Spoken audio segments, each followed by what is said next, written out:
একটা টিভি হাতের কাছে এত বড় একটা টিভি পেলে কি ইচ্ছা করে প্রথমে ইচ্ছা করে টিভির ওপর থেকে এই প্লাস্টিকটা খুলে ফেলতে।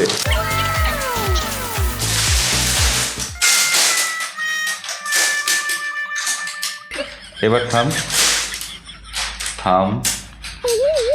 এবার থাম, এবার থাম। মানে যে কোনো সঙ্গীতকে হার মানিয়ে দেবে এত সুন্দর একটা নতুন টিভি আনবক্সিং করার অভিজ্ঞতা। টিভিটা এখনো অন করিনি। OMG, এটা কি? এটা টিভি না অন্য কিছু? এত পাতলা জিনিসটা দেখি আমার ফোনের থেকেও পাতলা। কি আমরা যদি ফোনটাকে পাশাপাশি রাখি, OMG, যে কোনো স্মার্টফোনের থেকেও পাতলা একটা টিভি। তবে এর পিছনে একটা রহস্য আছে, রহস্যটা বলছি। তবে তার আগে টিভিটা অন করে নি। কিন্তু টিভি রিমোটটা দেখুন, এইরকম রিমোট কি ভালো লাগে? এত সেই পুরোনো ট্র্যাডিশনাল কালো কালো দেখতে বড় সড়ো একটা রিমোট। আজকাল মডার্ন সব যুগ টুক পড়েছে। টিভিটা অনই করি, অন হয়ে যায়। ইয়েস, অন হয়ে যায়। এই জায়গায় কালো রংগুলো দেখুন, শুধু মানে কালারও দেখতে হবে না, আপনি শুধু এই জায়গার কালো রংগুলো দেখুন। যে জায়গাগুলো ডার্ক আর ব্ল্যাক, সেই জায়গাগুলো কি পারফেক্টলি ব্ল্যাক করেছে এই টিভিটা। ইয়েস, এখানে এইসব জায়গাগুলো যেগুলো কালো রয়েছে, সেই জায়গাগুলো একদম পারফেক্টলি পিক্সেল অফ হয়ে আছে। মানে এতটা সুন্দর একটা ভিজুয়ালাইজেশন ভাবা যায় না, জাস্ট ভাবা যায় না। তবে এইসব ম্যাজিক কেন হচ্ছে সেটা বলছি। তার আগে বলি, এটা কি টিভি? আরে আরে আরে আরে এটা কি হচ্ছে? এটা কি হচ্ছে? ওহো, রিমোটটার মধ্যেই ম্যাজিক রয়েছে। ইয়েস, রিমোটের মধ্যে এই যে একটা বল মতো জিনিস আছে, এটাকে ঘোরালে একদম ঠিক মাউসের মধ্যে যেরকম থাকে, কম্পিউটারের মাউস যেরকম হয়, এটা ঘোরালে এদিক ওদিক হচ্ছে। এটা উপর নিচে রোল করা যাচ্ছে, তাহলে টিভির এখানে সবকিছু রোল হচ্ছে। ওয়াও, কি টেকনোলজি! এবং শুধু তাই নয়, এই জিনিসটা মাউসের মতো কাজ করছে। এখানে দেখুন, টিভির মধ্যে একটা পয়েন্টার দেখা যাচ্ছে না? এই পয়েন্টারটা আমি জাস্ট হাওয়ার মধ্যে রিমোটটাকে এদিক ওদিক করে এই পয়েন্টারটা নিয়ে যেতে পারছি। এবং যদি কোনোটা প্রয়োজন হয়, ধরুন আমরা কোথায় যাব, আমরা ইউটিউবে যাব। অবশ্যই ইউটিউবে গিয়ে ক্লিক করলাম, মাউসের মতো ইউটিউব খুলে গেল। ওয়াও! এবং এরপর স্ক্রল করে যান। আহা হা হা হা হা। আইফোনের লঞ্চ ইভেন্টের কথা বলছি। সাউন্ডটা দেখছেন? চলুন তাহলে দেরি করে লাভ কি, আমরা একসাথে ইউএসবি টাইপ সি নাম করে ভিডিওতে ঝাঁপিয়ে পড়ি। এখানে সাউন্ডটা খেয়াল করলেন? মানে আমরা 50-60% ম্যাক্সিমাম সাউন্ড দিয়েছি, তাতে টিভির সাউন্ড কোয়ালিটি এরকম। এছাড়াও এখানে কিন্তু সাউন্ড বারও লাগানো যাবে। আচ্ছা, সাউন্ড বারটা কিন্তু লাগবে এখানে, টিভির স্ট্যান্ডটা যেখানে রয়েছে সেই জায়গাতে সাউন্ড বার লাগানো যাবে। তবে একটা কথা বলে নিই, এই টিভির সাথে কিন্তু কোনো রকম স্ট্যান্ড আসেনি। স্ট্যান্ডটা আলাদা করে নিতে হবে আপনাকে, অথবা আপনি এটা ওয়াল মাউন্টও করে নিতে পারেন। আমি বলবো ওয়াল মাউন্ট করাটাই বেস্ট। এত পাতলা টিভি আমার টেবিলে রাখতেই ভয় লাগছে। তবে এই টিভিটা কিন্তু বেশ হালকা, মানে আমি এক হাতে একাই অনায়াসে এটা তুলে ফেলতে পারছি, এতটাই হালকা টিভি এটা। এই স্ট্যান্ডটা অ্যালুমিনিয়ামের তৈরি এবং অবশ্যই খুব ভালো কোয়ালিটি। টিভির বিল্ড কোয়ালিটিও কিন্তু খুব ভালো। তাহলে টিভিটার শুরুতেই কি বুঝছি আমরা? লো ওয়েট, হাই কোয়ালিটি, বেসটাও স্টেবল, এবং তার সাথে সাথে পিছনে বা আশেপাশে কোথাও তার ঝুলছে না, তারটাও কিন্তু সুন্দর করে পেছন দিকে ম্যানেজ করা হয়েছে। আর LG টিভি আমি যত রিভিউ পড়েছি, যতটা জেনেছি, যে দীর্ঘদিন ধরে চলে। OLED টিভি, তাও ভয় পাওয়ার ব্যাপার নেই কিন্তু। OLED টিভি হওয়া সত্ত্বেও এই টিভির লংজিভিটি নাকি দীর্ঘদিন থাকবে। আজকাল OLED শুনলেই ভয় লাগে না,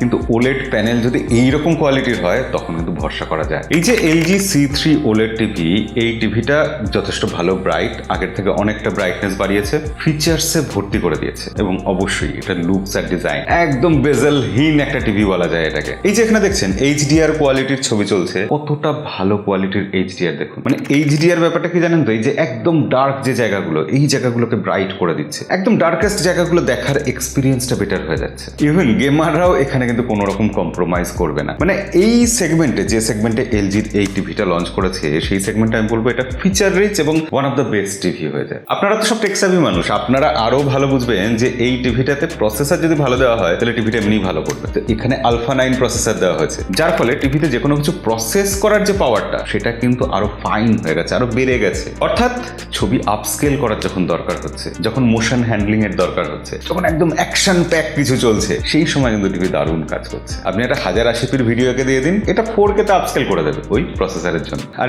LG টেকনোলজির জন্য বিখ্যাত, আর আজকালকার দিনে নতুন টেকনোলজি মানেই সেখানে AI এর টাচ তো থাকবে। এখানে সাউন্ডের ক্ষেত্রে, ছবির কোয়ালিটির ক্ষেত্রে, সব জায়গাতে কিন্তু LG AI কে ইমপ্লিমেন্ট করেছে। এই যে আমার কাছে টিভিটা আছে, এটা 138 সেন্টিমিটার। এত বড় একটা টিভি দেখার এক্সপিরিয়েন্সটাই আলাদা। কিন্তু LG শুধু এই সাইজটাই বার করেনি, তারা বিভিন্ন সাইজের টিভি বার করেছে। সাইজগুলো আমি এখানে লিখে দেবো, আপনারা অবশ্যই দেখে নেবেন।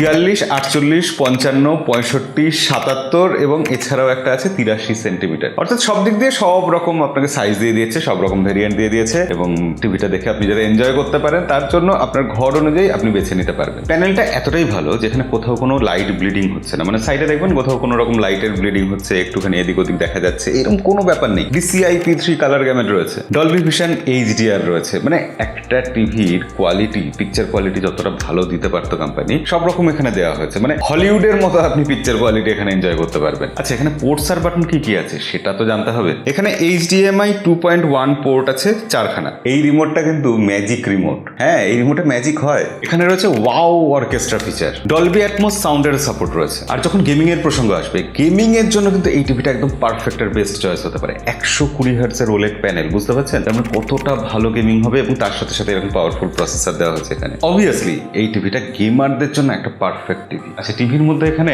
হোম অফিস অপশন রয়েছে। হোম অফিস অপশনের মধ্যে গিয়ে আমরা উইন্ডোজ 365, ক্রোম, এরকম যা যা দরকার আমরা জিমেল থেকে আরম্ভ করে গুগল ড্রাইভ সব কিছু আমরা এখানে ইউজ করতে পারবো। অর্থাৎ একটা ফোনে বা কম্পিউটারে যা কিছু থাকে সবকিছু এখানেই পেয়ে যাবে। আমরা জিমেলে যাব, এখানে ইউজার আইডি পাসওয়ার্ড দিলে লগ ইন করতে পারবো। মানে এরকম একটা টিভি থাকলে বাড়িতে কম্পিউটার বা মোবাইল ফোনের ব্যবহারই কমে যায়। এখানে গেমস এর মধ্যে আমরা যেতে পারি, গেমস এর মধ্যে গেলে গেম হাব রয়েছে, সেখানে আমরা যে কোনো গেম একটা সিলেক্ট করে এরকম ভাবে খেলতে পারবো। অ্যাসাসিন ক্রিড, ফোর্টনাইট সব রকম গেম এখানে হাজির। আমরা কোন গেমটা দেখবো? অ্যাসাসিন ক্রিডই একবার ক্লিক করে দেখে নিই। তো এখানে লগ ইন করতে হবে, আমরা আপাতত লগ ইন করছি না। আচ্ছা, এছাড়া এখানে মিউজিকের মধ্যে রয়েছে বিভিন্ন অপশন, এখানে সাউন্ড কোয়ালিটি যতটাই ভালো। এখানে হোম হাব রয়েছে। হোম হাবটা খুব ইন্টারেস্টিং একটা ফিচার। আপনার বাড়িতে যেসব অ্যাপ্লায়েন্স আছে সেগুলোকে আপনি ইচ্ছে মতো এখানে সেট করে নিতে পারবেন, এর সাথে কানেক্ট করে নিতে পারবেন। মানে কানেক্ট হোম IoT ডিভাইসেস, বাড়ির লাইট এবং আশেপাশের লাইট সেই অনুযায়ী সবকিছু অ্যাম্বিয়েন্টটা চেঞ্জ করে, মুডটা চেঞ্জ করে নিতে পারবেন। হোম অ্যাপ্লায়েন্সের নোটিফিকেশনও টিভির মধ্যে আপনি পেতে পারবেন। মানে টিভি দেখতে দেখতে আপনাকে আর কোনো দিকে তাকাতে হবে না। বাড়িতে স্মার্ট লাইট থাকলো, স্মার্টফোন থাকলো, যা কিছু থাকবে সবকিছু এই টিভির সাথে কানেক্ট করা সম্ভব। এখান থেকে অ্যাপস ডাউনলোড করে নিতে পারবো আমরা, আমাদের যেরকম প্রয়োজন পড়বে। এখানে আর্ট গ্যালারিও রয়েছে, এটা খুব ইন্টারেস্টিং একটা ফিচার। আমরা ওয়ালপেপার হিসাবে এখানে আর্টকে সেট করে রাখতে পারি। দেখুন মডার্ন আর্ট আছে, যেরকম ইচ্ছা আমরা একটা আর্ট সিলেক্ট করে সেটা রেখে দিতে পারি। এখানে আর্ট এরকম ডাউনলোড হবে, যে কোনো আমরা আর্টকে এরকম ভাবে রেখে দিতে পারি। অর্থাৎ টিভিটা যখন বন্ধ আছে তখনও টিভিটা একটা শোপিস হিসাবে, আর্ট হিসাবে আমাদের সামনে এরকম থাকতে পারবে। এরকম ইচ্ছা মতো আমরা আর্ট সেট করে রাখতে পারবো টিভির মধ্যে। অদ্ভুত সুন্দর লাগছে, আপনারা দেখুন। তো এই ছিল LG টিভি। LG টিভি কেমন লাগলো, কি মনে হলো অবশ্যই কমেন্টে লিখে জানাবেন। দেখা হবে পরের ভিডিওতে। আজকের মতো বিদায়।